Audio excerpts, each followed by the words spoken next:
Hi, Stuart J. Raj here, and today I'm going to share you something that I've been going through for the past couple of years, and because of this thing, it has shifted my mind in a way that, especially now that I have a newly born daughter, the lovely Jordan that you probably saw in the last clip, I'm putting in a bit of an ethical dilemma.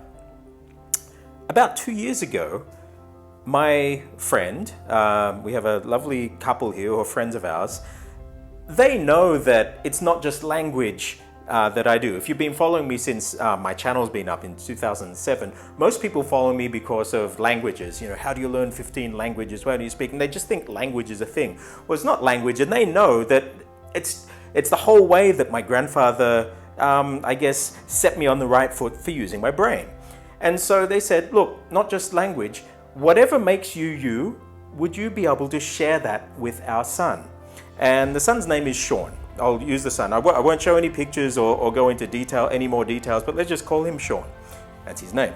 And I was hesitant because I never did this before, but I thought, okay, this is going to be interesting because I knew, you know, in the future we'd probably want to have kids, and this might be an investment in our child's education, to see how I worked and whether or not I could crystallize what made me me, and I could pass it on to somebody else.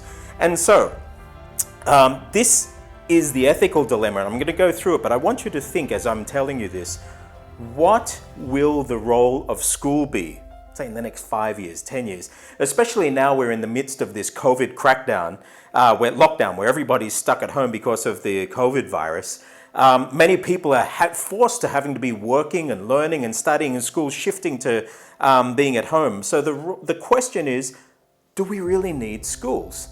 Now, with Sean, we started off and the mum said that he has, you know, a thing for music.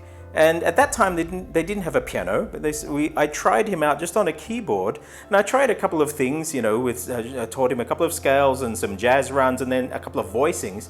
And he got it the way that I did. I've got some techniques that I use just to get things in your muscle memory, and he got it after just a few minutes. I thought, okay, the mum from that said, okay, if you do it, I'll go and get him a piano. And so she did, I agreed to it, and they went out and got him a piano.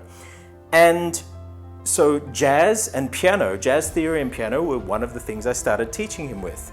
Now, it didn't just stick to that. We went on to a whole lot of different things that I'm going to share with you now that we covered over the 2 years. And we did equal portions of it. Now, every lesson, we did 2 2-hour sessions a week. And so in each lesson, we'd probably do about half an hour to 40 minutes of music, and the rest would be a mixture of other things. So here's a list of the things that included. So from the music, we looked at jazz theory, both with piano, and then to be able to do it with other instruments as well, building things into your muscle memory. So getting that theory and finding ways of embedding it so you don't have to think of it cerebrally. And then also performance. So this performance, though, linked into the whole persona of not just performance of music, but how do you display yourself to the outside world. Now, so that was the music thing, but then we also did sequencing and programming music on the computer. So we did digital music as well as like more traditional music with acoustic instruments. Now, the other key thing that we went through was IT. I love IT. I've coded since I was a kid. And so we did everything. He was before that he had a Windows machine. So he went out, and at that time he got a Mac, but we went into Linux, installing Linux and getting to use the terminal, and then getting to use the terminal on Macs. We looked at the whole file structures, how to work with those, and he started using the command line more and more rather than just using interfaces. We looked at how can you start to be more productive when you're writing things for school. So we learned to use terminal-based editors like Vim.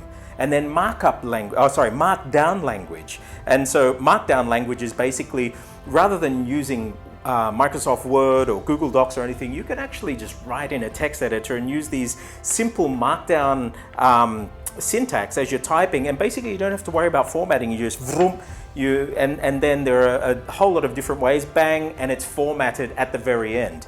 And so that increased his speed to be able to do his other schoolwork.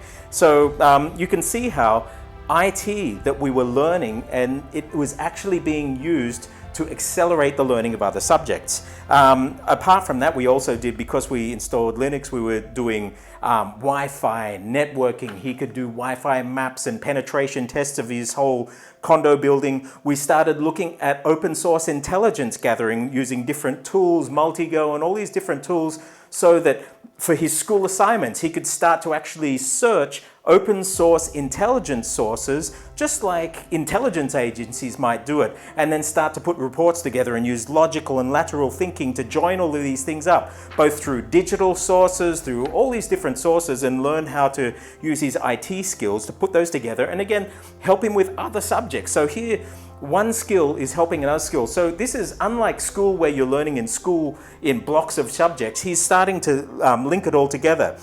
We did shell scripting, we did coding from JavaScript to C to different other languages we learnt. Then of course like HTML and CSS, and learning to build apps and web pages. Then we went on to coding React apps, both web-based app, then React Native, so he could make iOS apps and Android apps. He's an avid gamer, and so then we started to get into gaming engines, and he drove that himself, but we started to look at Unity, and from that we went into 3D design. So we used Blender and things, because he was on his Linux machine as well as his Mac, so we tried to use open source stuff whenever we can. So game design, and bringing all these skills together, he was doing it, and then he started actually doing things like coding his music as well. So IT, music, it's all linking in together. Then we did language. So language, we did Norwegian, Thai, English, so Spanish and Chinese. And it wasn't just language like you're learning in a book, but he was learning things. So he learnt how someone in mainland China might write a character, how an old person might write a character, getting it into his muscle memory, things that they would never teach you at school. But he started to embed the language, and I say, okay, could you write this like an old person? And he would do the old person version of how a character would be written. Then we went into creative writing, even in different languages, how different things are said. But he was starting to put it all together, and then to learn language, he would be using the computer skills for developing tools, using Bash script and using React to create different things that would help teach him. You can see everything's starting to join together. Chinese, Spanish, English, Norwegian. He's over and living in Norway now. We learned about phonology and sounds and copying sounds and being able to imitate them and all these base skills, so he can start to learn any other language. And he went in and used services like Glossica and different things, and started to be able to pick up any other language, even if it wasn't in the set that we were learning, and he was inspired to learn that. That's the whole thing. Now, I think that's what my grandfather did for me.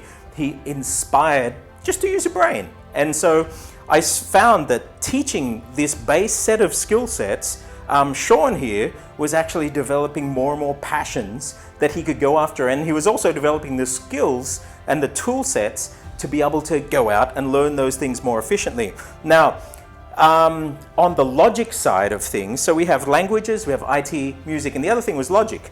Now, different things from using the abacus, doing the Rubik's Cube, algebra, but then those things were fed back into coding. And so here, coding, data structures, being able to build things that help you learn things, help you aggregate data, search for data. Everything now is linked together. So I personally believe that as we move forward, data is everything. So any kid is probably going to have some kind of IT grounding, and the deeper that you understand how to use data, how to manipulate data and build things with data, you're going to have an advantage as we go on as a species. And so anyway, so moving ahead 2 years, he developed high proficiency in many of these areas. He plays jazz piano now with voicings that he probably wouldn't have got taught ever from maybe a normal teacher, but he learned how to hear them and build them up himself. But the key to it was, as we were learning, I never told him this is something that's actually beyond you. I just taught him things that even people doing graduate degrees might be doing, but just taught him as something normal, and he could do it. He was an 11-year-old kid by the time he was out of his 12s, he's 13 years old now, he has this whole array, a whole gamut of skill sets now that are taking him on to be able to do anything he wants. And actually he has skill sets now that he could even go in and do due diligence, background checks for his father's company if he wanted. He's got those skill sets. So it brings me to the question, why do we go to school? Why do we send our kids to school? I went and checked the school fees out for the future school of my daughter, and it's about 50,000 Australian dollars a year here in Thailand. That's about a million baht a year. And so I did the math. If you invested $50,000 a year, compounded the interest, say, 15, you could make a 15% return on that 50,000, compounded each year, and you put 50,000 in each year. By the time she's about 18, 19, if she was graduating, she would have probably about $3.2 million if I just took that school money and invested it.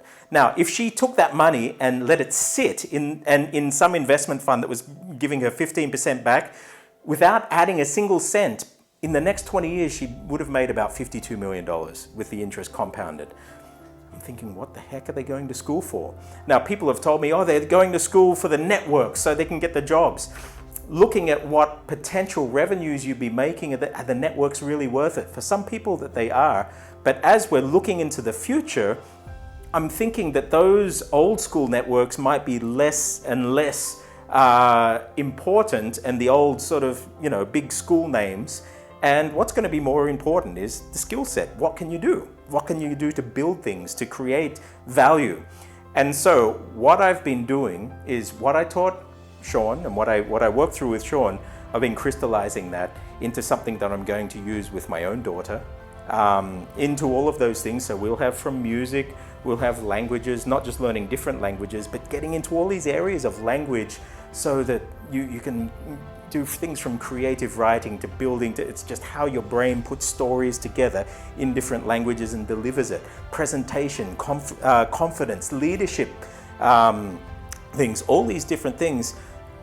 I'm going to be working with my daughter, and as a side byproduct, I'll be putting them on J Academy too. I don't know how I'm going to structure it yet or however, but if you'd like to be part of that, please let me know. Right now, I'm just going to be doing it so I can share it with my daughter, but if you would like to be part of this and have this for not only your children, you could do it yourself. I'd love to start to work with other people and share this with you. And who knows where it's going to take this, but my dilemma is, what's going to be the role of school for Jordan in the future? Now, I'm not one of these homeschooling parents. I want to work. I want to keep my business going as well. But then it just eats me up to think, if I'm going to be investing this much money in her education, what's she going to get back from it? Could I give her more?